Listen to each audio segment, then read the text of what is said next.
आज हम लोग बात कर रहे हैं इलेक्ट्रोस्टैटिक्स के कुछ इम्पॉर्टेंट टॉपिक्स के बारे में, जिसका बोर्ड एग्जाम के लिए ज़रूरत से ज़्यादा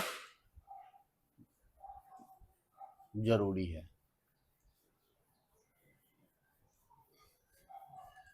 इसको हम लोग बांट रहे हैं इस पूरे इलेक्ट्रोस्टैटिक्स को दो पार्ट में। फर्स्ट जो पार्ट है यह हम लोग ले रहे हैं इलेक्ट्रिक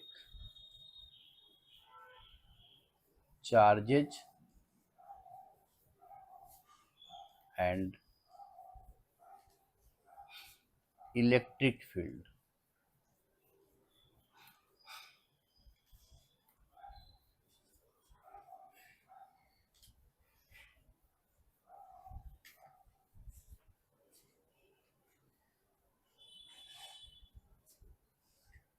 और जो सेकेंड पार्ट है हमारा, हम इसका बात कर रहे हैं, तो इसमें हम लोग जानेंगे इलेक्ट्रिक पोटेंशियल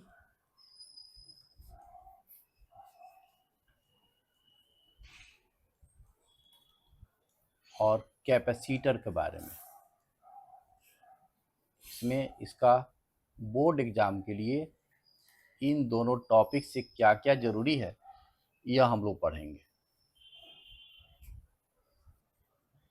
अब दूसरा, तो पहले हम लोग बात कर रहे हैं इलेक्ट्रिक चार्जेज का। इसमें सबसे ज़्यादा जो इम्पोर्टेंट है वो हम लोग पढ़े हैं। याद कीजिए कि फॉर्मूला आता था जिसमें था चार्जेज आर क्वांटाइज्ड, याद होगा आप लोग को। तो यह भी बहुत ज़्यादा इम्पोर्टेंट हो जाता है, यह सबको याद होगा, जिसमें एक आता था formula Q equal to plus minus N. यह बहुत ज़्यादा इम्पोर्टेंट फॉर्मूला है, इस पर भी क्वेश्चन पूछा जाता है। दूसरा जो है हम लोग इसमें यह भी पढ़े हैं, एक फॉर्मूला दूसरा आता था कि charge equal to current into time, यह भी पढ़े हैं आप लोग। इसका भी यूज है, इस पर भी खूब क्वेश्चन पूछा जाता है या इसका ज़रूरत खूब आता है। इसके बाद एक और पॉइंट है, याद कीजिए कि चार्ज स्केलर है कि वेक्टर है। तो याद रखिएगा चार्ज क्या होता है, जनरली चार्जेज और स्केलर क्वांटिटी है, इसकी भी ज़रूरत है। इसके बाद हम बात करेंगे इसमें तो कूलम्ब्स लॉ, यह भी आप लोग पढ़े हैं, यह भी खूब पूछता है। फिर इसके बाद vector form of Coulomb's law,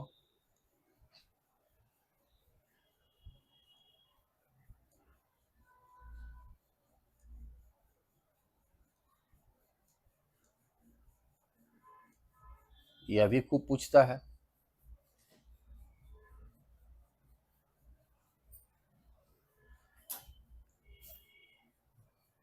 इसके बाद यह भी आप लोग पढ़े हैं रिलेटिव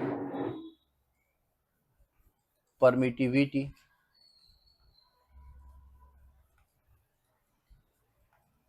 जिसमें फॉर्मूला आता था, याद कीजिए epsilon by epsilon not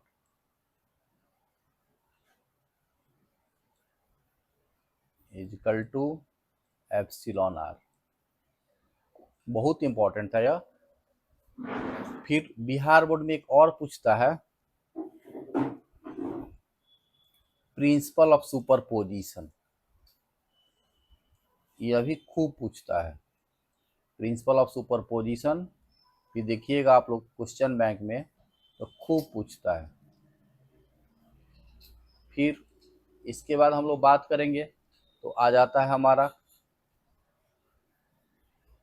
electric dipole moment, यह भी पूछता है। इसमें यह भी पूछता है कि यह स्केलर है कि वेक्टर है। फिर इसके बाद शुरू हो जाता है इलेक्ट्रिक फील्ड का कहानी। तो फील्ड में यह भी पूछता है कि इलेक्ट्रिक फील्ड स्केलर है या वेक्टर है। फिर पूछता है इलेक्ट्रिक फील्ड का वैल्यू निकालना इस पे। तो electric field on axial point, axial तो जानते हैं आप लोग, जिसको एंड ऑन पोजीशन भी बोलते हैं। एंड ऑन पोजीशन किसके चलते? तो ड्यू टू इलेक्ट्रिक डाइपोल, इसके चलते पूछता है।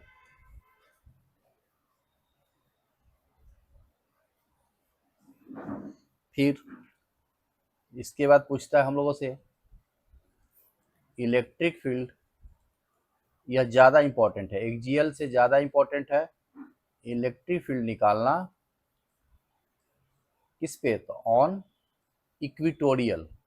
इक्विटोरियल का मतलब भी पता है आप लोगों को। इक्विटोरियल का अर्थ है, यह पढ़े होइएगा आप लोग, broad side on position.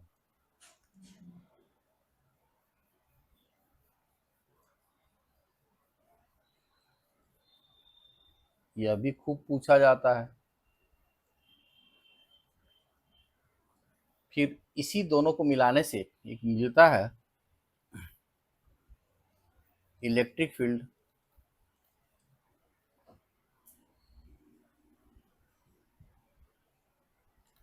Electric field at any point.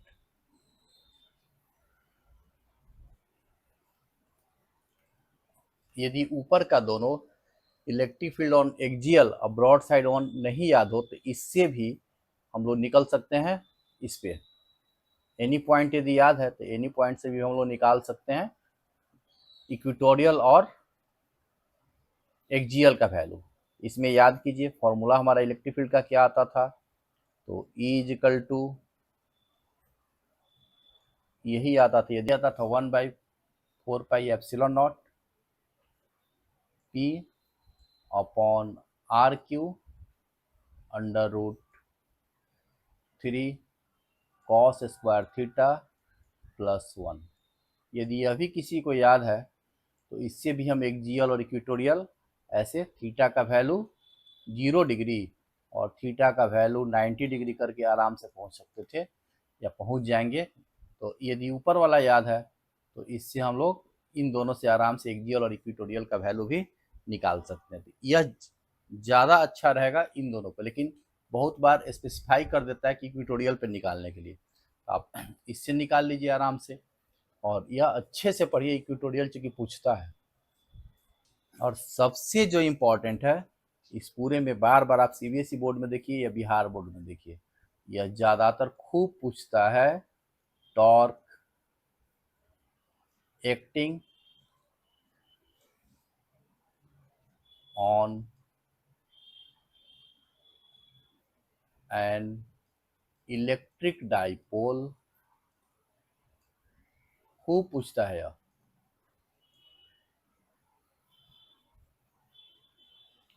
Placed in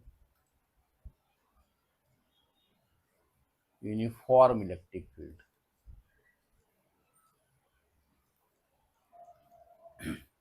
सबसे ज़्यादा इंपॉर्टेंट है सारे बोर्ड्स के लिए, जिसमें याद कीजिए फॉर्मूला आता था आपका टाउ इजिकल टू ऐसे पी साइन थीटा, और इसी को वेक्टर फॉर्म में ऐसे नहीं याद हो किसी को तो यह तो पक्का याद होगा, पी क्रॉस। ये बहुत ज़्यादा इंपॉर्टेंट है, खूब पूछता था यह। ठीक। फिर इसके बाद इसमें एक और होता था वर्क डन, तो वह ज़्यादा इम्पोर्टेंट नहीं है लेकिन फिर भी कुछ ना कुछ तो इम्पोर्टेंट है भी। बाकी इतना से यह फील्ड तक का काम हम लोग का चल जाएगा, आराम से अच्छे से निकल सकते हैं हम लोग। इसके बाद इसी में यदि हम बात करें तो इलेक्ट्रिक फ्लक्स भी इम्पॉर्टेंट हो जाता है, यह भी खूब पूछता है, बिहार बोर्ड में तो खूब पूछता है what is electric flux, 2 marks के क्वेश्चन में। फिर इसके बाद बात करेंगे तो गॉस लॉ भी हमारा इम्पॉर्टेंट है, और गॉस लॉ में का application, Gauss law and its application. तो इसके एप्लीकेशन का अर्थ है कि गॉस लॉ का अप्लाई करके हम लोग इलेक्ट्रिक फील्ड का वैल्यू कैसे निकालेंगे। तो ज़्यादातर इसमें जो पूछता है वह एक पूछता है गॉस लॉ का यूज करके electric field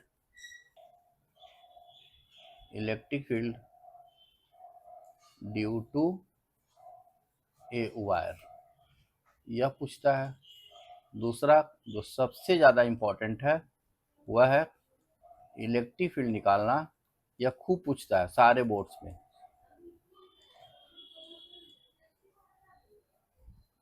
due to plane sheet of charges.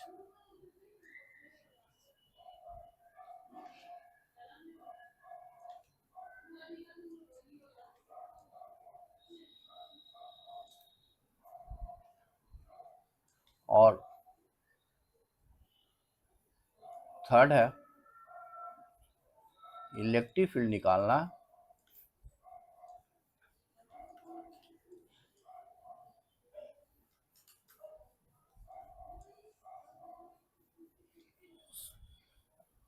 Solid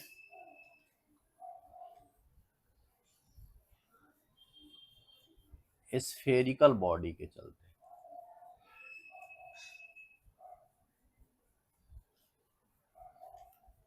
है तो एक,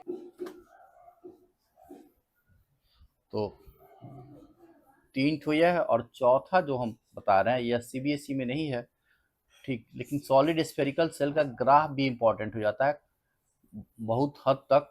उसका ग्राफ जो हम लोग यह पढ़े हुए हैं, इस तरह का जो ग्राफ आता था, याद करो बच्चा सब, इस तरह से ऐसे जो ग्राफ आता था, यह ग्राफ भी कुछ हद तक इम्पॉर्टेंट हो जाता है। इलेक्ट्रिक फील्ड और डिस्टेंस के बीच का इधर जो इधर आता था, यह वाला ग्राफ भी इम्पॉर्टेंट हो जाता है। और फोर्थ जो एप्लीकेशन था इसका, यह था इलेक्ट्रिक फील्ड निकालना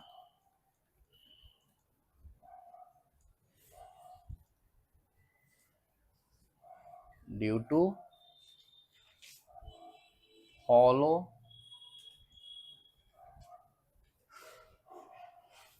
स्फेरिकल सेल। यह भी 4 एप्लीकेशन है, लेकिन यह फोर्थ वाला उतना इम्पोर्टेंट नहीं है और सीबीएसई के सिलेबस में शायद है भी नहीं, ठीक।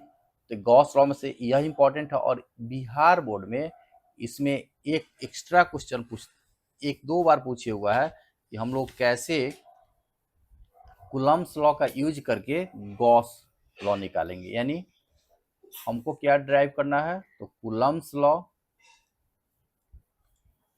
By using Gauss law. इतना से हमारा यह पोर्शन लगभग हम अच्छा स्कोर कर पाएंगे, और अच्छा स्कोर ही नहीं, बहुत अच्छा स्कोर कर पाएंगे, ताकि हमारा अच्छे से लिख भी पाए, अच्छा स्कोर भी हो, सब कुछ बहुत अच्छे से होगा। तो इसके बाद हम लोग डिस्कस करेंगे नेक्स्ट टॉपिक जो हमारा बनाए थे हम, इलेक्ट्रिक फील्ड एंड कैपेसिटर, उसमें क्या क्या इंपॉर्टेंट है।